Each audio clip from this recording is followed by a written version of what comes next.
आज आपको एक बात बता दूं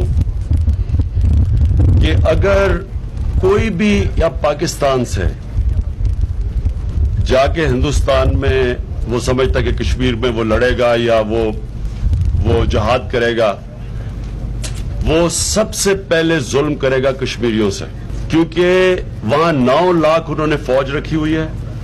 उनको सिर्फ बहाना चाहिए है और वो बार बार ये कह रहे हैं कि जी कश्मीरी तो हमारे साथ है, ये पाकिस्तान से दहशतगर्द जा रहे हैं। दूसरा, वो सारी दुनिया को पाकिस्तान की तरफ कह देंगे जी देखें जी पाकिस्तान, असल में ये मसला पाकिस्तान की दहशतगर्दों का है। सारी दुनिया की टेंशन हमारे पर इस वक्त बुरी तरह फंसा हुआ है हिंदुस्तान, और इंशाल्लाह जो रईस कसर है वो मैं यूनाइटेड नेशंस में जनरल असेंबली में करूंगा। लेकिन अगर किसी तरह किसी ने यहां से कोई हरकत की, मैं कहने लगा वो पाकिस्तान का भी दुश्मन है, वो कश्मीरियों का भी दुश्मन होगा।